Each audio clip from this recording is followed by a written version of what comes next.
Sir. இனிமே நடக்கக்கூடாதுங்கிறது தான் நம்மள கவர்மெண்டோட தீர்மானமா நம்ம இருக்கோம். உறுதியா உயிர் இழப்பீடு நடக்கக்கூடாதுங்கிறதுல நம்ம அதிகாரிகளா இருக்கட்டும், துறை செயலாளராக இருக்கட்டும், அமைச்சராக இருக்கட்டும், எல்லாருமே நம்ம அதில் தான் சார் இருக்கோம். சிவகாசியை பொறுத்த வரைக்கும் அசாடஸ் இது சார். அதுல இந்த வெடி இதுங்கிறது நிறைய அங்க தொழிலாளர்களும் இருக்கிறதுனால அவங்களுக்கு எந்த அளவுக்கு சேஃப்டி மெஷர்ஸ் செய்யணுமோ நம்ம செஞ்சுக்கிட்டு தான் சார் வரோம். இனி வரும் காலகட்டத்தில் நம்ம இன்னும் எந்த அளவுக்கு நம்ம அதை சேஃப்டி மெஷர்ஸ் பண்ணணுமோ செஞ்சிருவோம் சார். இந்த பணிமாறுதல் எல்லா மற்ற ஆட்கள் மற்ற டிபார்ட்மெண்ட்ல நிறைய பேர் உங்க டிபார்ட்மெண்ட்ல பல கேட்டகரிஸ் இருப்பாங்க. தற்போது எல்லாருக்கும் இதே நடைமுறை பின்பற்ற உறுதியா எல்லாமே கவுன்சிலிங் முறைப்படி தான் சார். Transparent sir. நீ இதுவரைக்கும் இந்த டிபார்ட்மெண்ட்ல இவ்வளவு டிரான்ஸ்பரண்டா நீங்க எடுத்திருக்க மாட்டீங்க. நீங்களும் எங்களுடைய அதிகாரிகள் இருக்காங்க. நான் போனதுக்கு அப்புறம் கூட நீங்க அதை வெரிஃபை பண்ணிக்கலாம், கிராஸ் செக் பண்ணிக்கலாம் சார். இல்ல சார், குழந்தை தொழிலாளர்கள் நம்ம யாரும் என்கரேஜோ அலோவோ பண்றது இல்ல சார். முற்றிலும் தவிர்க்கப்படணுங்கிறதா நம்மளோட இது. ஏதாவது கண்ணுக்கு தெரியாம மறைவா ஃபேக்டரிஸ்ல ஏதாவது இருந்தா கூட அதையுமே மானிட்டரிங் பண்றதுக்கு அதுக்கு ஒரு ஸ்குவாட் டீம் போட்டு பண்ணிட்டு இருக்கோம் சார். சாருங்கள் உங்களை மாதிரி மீடியாக்களுக்கு எங்க எதுவும் வேலை பாக்குறாங்கன்னு தெரிஞ்சிச்சுன்னா எங்க கிட்ட சொல்லுங்க சார். இன்னும் அதை நம்ம துரிதப்படுத்தி நம்ம என்ன செய்யணுமோ செஞ்சிருவோம். இருக்கக்கூடிய அதிகாரிகள் ஆய்வு மேற்கொள்ளணும் விதி இருக்கு. அவங்க ஆய்வு மேற்கொண்டு எத்தனை பேர் கண்டறிஞ்சிருக்காங்க நம்ம கவர்மெண்ட் இல்ல சார், ஜென்ரலா பாத்துக்கிட்டு இருக்காங்க. ஜென்ரலா பாத்துட்டு 1-2 இருந்தா கூட அதுக்கு என்ன நம்ம கிளாரிபிகேஷனோ நம்ம அதெல்லாம் கொடுத்து செஞ்சுக்கிட்டு தான் சார் வரோம். மற்றபடி இதெல்லாம் இருக்கு சார்.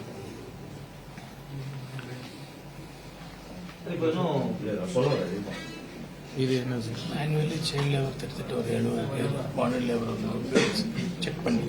ஆனுவலி சைல்டு லேபர்ல ஒரு 70 பேரும், பாண்டட் லேபர்ல ஒரு 150 பேரும் நம்ம அதை சரி பண்ணிருக்கோம் சார். இந்த வடமாநில சார் தமிழ்நாட்டை பொறுத்தவரைக்கும் வடமாநில தொழிலாளர்கள் தான் அதிகமா எங்க எடுத்தாலும் வடமாநில தொழிலாளர்கள் அவங்களை வரைமுறைப்படுத்துறதுக்கு ஏதாவது இல்ல சார், அவங்களுக்குன்னு ஒரு சில இது இருக்கு சார், ரூல்ஸ் இருக்கு சார்.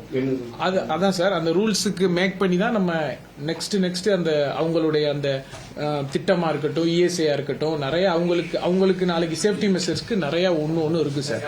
அது ரிலேட்டடா தான் சார் நம்ம எல்லாமே செஞ்சுக்கிட்டு வரோம். அவங்களுக்கு உள்ள அந்த நலத்திட்டங்களும் நம்ம செஞ்சுக்கிட்டு.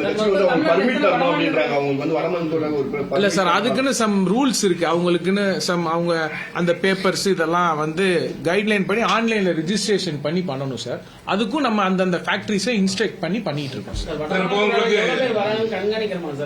கண்டிப்பா சார். அவங்க ஃபேக்டரிஸ்ல இருக்கிறவங்க வட மாநிலத்தில் இருக்கிறவங்க எவ்வளவு பேர் இருக்காங்க, நம்ம தமிழ்நாட்டை சேர்ந்தவங்க எவ்வளவு இருக்காங்க, எல்லாமே லெக்சர் போட்டு எங்களுக்கு கொடுக்கணும் சார். அது அந்தந்த டிஸ்ட்ரிக்ட் லெவல்ல இருக்க ஜேடிஸ் எல்லாருமே ஃபாலோ பண்ணுவாங்க. பெரிய சவாலா இருக்கு. தொழிலாளர்கள் மிகப்பெரிய ஒரு இது. நீங்க புதுசா வந்திருக்கும் பாருங்க, ஃபீல்டுக்கு போகும்போது உங்களுக்கு எந்தெந்த மாதிரியான சவால்னு இதை நம்ம பார்க்காம கடமைன்னு பார்த்து நம்ம செஞ்சுக்கிட்டு இருக்கோம் சார். கிட்டத்தட்ட 56 லட்சம் பேர் நம்மளுடைய தொழிலாளர் நலத்துறையில இருக்காங்க. அது மட்டும் இல்லாம அவங்களுக்கு நிறைய பெனிஃபிஷியரிஸ் இருக்கு, நிறைய இருக்கு சார். எல்லாமே செஞ்சுக்கிட்டு வரோம் சார். முடிஞ்ச போகும்போது பாத்தீங்கன்னா முதல்ல இருந்த கவர்மெண்ட் வேற மாதிரி இருந்திருக்கும். உங்களுக்கு போகும்போது நிறைய பாதுகாப்பு சார்.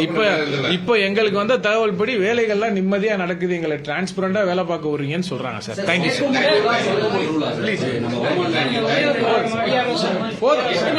வேலை அப்படின்னு சொல்லிட்டு ஒரு சட்டம் இருக்கு. ஆனா இப்ப ஸ்ரீநகர் உள்ளிட்ட பல்வேறு பகுதிகளில் பண்டிகை காலத்துல 14 மணி நேரம் சார் எங்க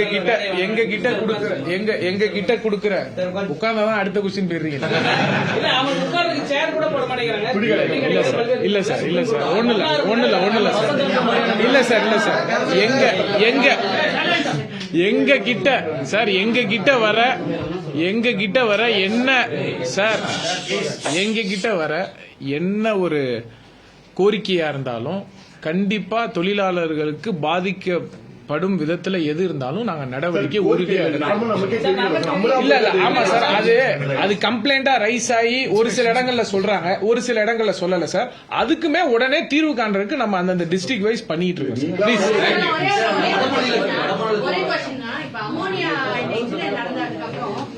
வட மாநில தொழிலாளர்கள் யாரு என்னன்றதே தெரியல. இப்ப அரக்கோணம், செங்கல்பட்டு இந்த மாதிரி நிறைய மாவட்டங்கள்ல நிறைய பீகார் தான் இருக்காங்க. இவங்களுக்கான நம்ம என்ன சட்டத்தை இது பண்ணிருக்கோம்னா, இது சென்ட்ரல் கவர்மெண்ட் கீழே தான் வர்றது, ஸ்டேட் கவர்மெண்ட்ல இல்ல. அப்படி இருக்கும்போது நம்மளுடைய தலையீடு என்ன இருக்கும்? மேடம் ஆனரபிள் மினிஸ்டர் சார் சொன்ன மாதிரி நம்மளுடைய ஸ்டேட்ல வந்து இன்டர்ஸ்டேட் மைக்ரேட் ஒர்க்கர்ஸ் வெளிமாநில தொழிலாளர்கள் வந்து ரொம்ப அதிகமாக இருக்காங்க. கிட்டத்தட்ட 50 லட்சம் மேற்பட்டவர் இருப்பார். நம்ம ஆல்ரெடி நம்மளுடைய போர்ட்டல்ல 13.4 லட்சம் என்யூமரேட் பண்ணி வச்சிருக்கிறோம். ஃபேக்டரிஸ் மற்றும் எஸ்டாப்ளிஷ்மெண்ட்ஸ்ல வந்து நம்ம துறை அலுவலர்கள் மற்றும் அசோசியேஷன்ஸோட மீட் பண்ணிட்டு என்யூமரேட் பண்ணிட்டு இருக்கிறோம்.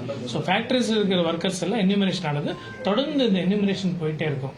ஆனரபிள் மினிஸ்டர் இப்போ சொல்லியிருக்கிற வேரியஸ் ஆஸ்பெக்ட்ஸ்ல கம்ப்ளைண்ட்ஸ் இருக்கிறது எல்லாம் ஒன்னு கம்ப்ளைண்ட் பேஸ், ரெண்டு நம்ம இன்ஸ்பெக்ஷன் பேஸ்ல நம்ம வந்து செக் பண்ணிட்டே இருக்கிறோம். So enumeration will continue. இல்ல அவங்களுக்கு இந்த ஊதியம்ன்றது தமிழர்களுக்கு கொடுக்கக்கூடிய ஊதியத்தை விட குறைவான ஊதியம் தான் கொடுக்கப்படுது. அதனாலதான் அவங்க அங்க நீங்க வர வச்சு தங்க வச்சு 3 வேளை சாப்பாடு கொடுத்துட்டு வேலை வாங்குறாங்க அப்படின்னு ஒரு குற்றச்சாட்டு இருக்கு. அதை சரி செய்யறதுக்கோ அவங்களுக்கு சமமான ஊதியம் கொடுக்கறதுக்கு தமிழ்நாடு அரசு என்ன நடவடிக்கை எடுக்க போறீங்க? கண்டிப்பா சார், நியாயமான முறைப்படி அவங்களுக்கு என்ன தேவையோ அதை நிறைவேற்றி தரப்படும் சார். Thank you sir, thank you.